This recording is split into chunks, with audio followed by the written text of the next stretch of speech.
1 June 2025 সাল।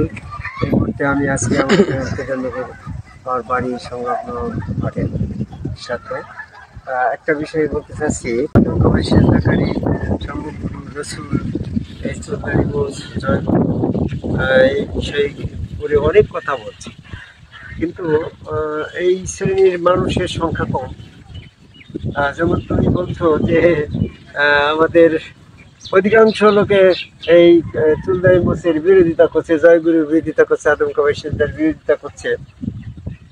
তো তুমি যদি অধিকাংশ লোকের কথা মতো এইগুলা কেটে ফেলো, তাহলে সূরা আনামের 116 নম্বর আয়াতে আল্লাহ বলছে তুমি যদি অধিকাংশ লোকের কথা মতো চলো তাহলে ওরা তোমাকে আল্লাহর পথ থেকে বঞ্চিত করবে। তাহলে নিশ্চয়ই ওরা আল্লাহর পথে নেই।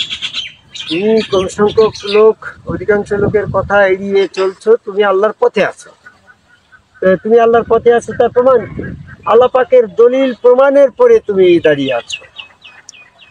আর যারা আল্লাহ পাকের দলিল প্রমাণের পরে আয়াতের পরে প্রতিষ্ঠিত আছে তারাই হয়তো সঠিক পথে আছে।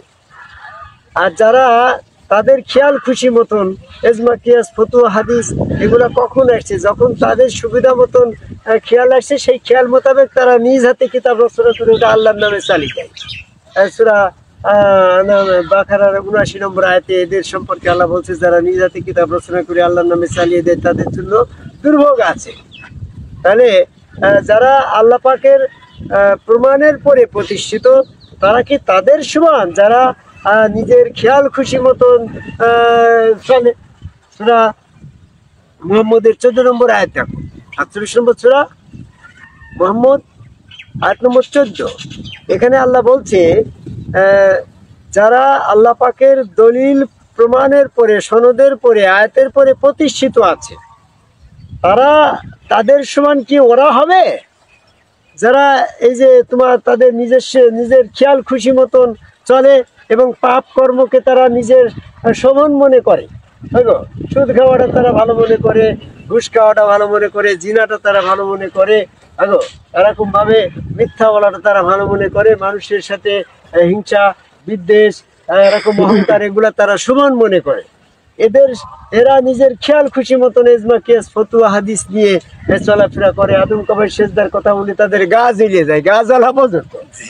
তোমার আমার গা জ্বলে যাচ্ছে কি আগুনের গা জ্বলছে না, রাগে গা জ্বলছে।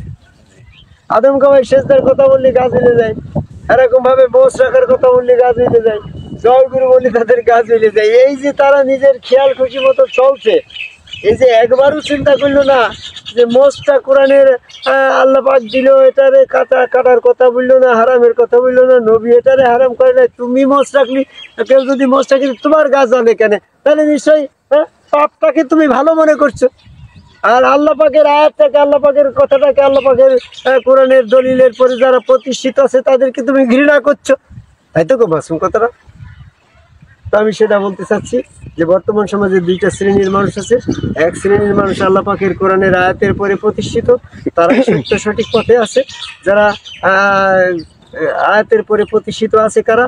যেমন আদম কবে আল্লাহকে যারা সিজদা করছে, আদমের দিকে আল্লাহকে সিজদা করো, এটা সূরা আরাফের 11 নম্বর আয়াত, সূরা বাকারার 34 নম্বর আয়াত, সূরা সাদের 72 নম্বর আয়াত, সূরা বনী ইসরাঈলের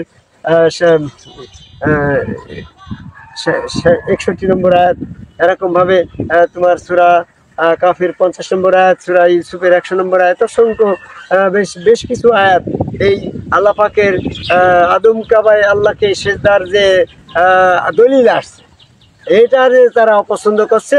আর তারা এটা এমন গলাভাবে বলছে যে নিরাকারে আল্লাহকে সেজদা করা মানে আল্লাহকে অস্বীকার করা সামিল হয়ে যায়। তুমি যদি বাংলা একটা কথা আছে না গো, যে নাই মামার থেকে কানা মামা, আর তোমার তো নাই আল্লাহ, নিরাকার মানে তো নাই আল্লাহ, আর যার আকার আছে সে তো এক আল্লাহ। তুমি এক আল্লাহ বিশ্বাসী হও।